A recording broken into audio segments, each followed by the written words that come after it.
जय जय रघुवीर समर्थ. मित्रांनो, आज आपण स्वामी समर्थांच्या जीवनातील एका अत्यंत गूढ आणि महत्त्वाच्या गोष्टीबद्दल जाणून घेणार आहोत. अनेक भक्तांच्या मनात हा प्रश्न येतो की स्वामी समर्थांकडे असामान्य शक्ती होत्या.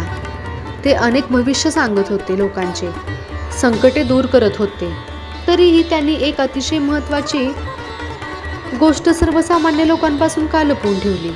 ही गोष्ट नेमकी काय होती आणि ती लपवण्यामागे स्वामी समर्थांचा उद्देश काय होता?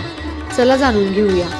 स्वामी समर्थांच्या आयुष्यात असंख्य चमत्कार घडले, पण त्यांनी कधीही स्वतःच्या शक्तींचे प्रदर्शन केले नाही. उलट त्यांनी नेहमी भक्तांना सांगितले की माझ्याकडे पाहू नका, परमेश्वराकडे पहा. यामागे एक मोठे रहस्य दडलेले होते. स्वामी समर्थांना माहीत होते की लोक चमत्कारांच्या मागे धावू लागले तर त्यांचा खरा आध्यात्मिक मार्ग हरवेल. म्हणून त्यांनी त्यांच्या अनेक दैवी शक्ती आणि आध्यात्मिक अनुभव सर्वांसमोर उघड केले नाहीत. एकदा एका भक्ताने स्वामींना विचारले, महाराज, तुम्ही नेमके कोण आहात? स्वामी समर्थ फक्त हसले.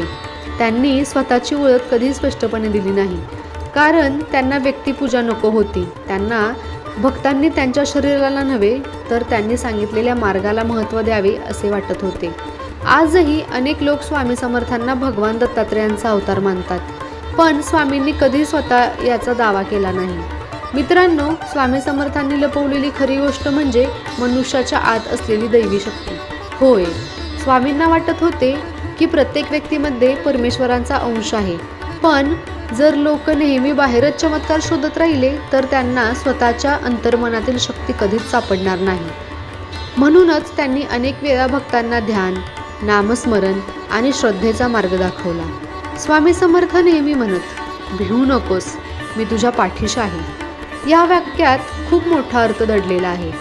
त्याचा अर्थ फक्त एवढाच नाही की स्वामी संकटातून वाचवतील, तर त्याचा खरा अर्थ असा आहे की जर तुमचा विश्वास दृढ असेल तर तुमच्या आतली शक्ती जागृत होईल आणि तुम्ही कोणत्याही संकटाला सामोरे जाऊ शकता.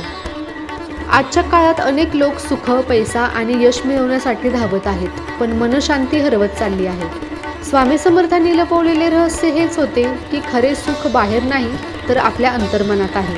ज्याने स्वतःच्या मनावर विजय मिळवला त्याने जग जिंकले. मित्रांनो, आपणही अनेकदा देवाकडे चमत्काराची अपेक्षा करतो, पण स्वामी समर्थांचा संदेश वेगळा होता.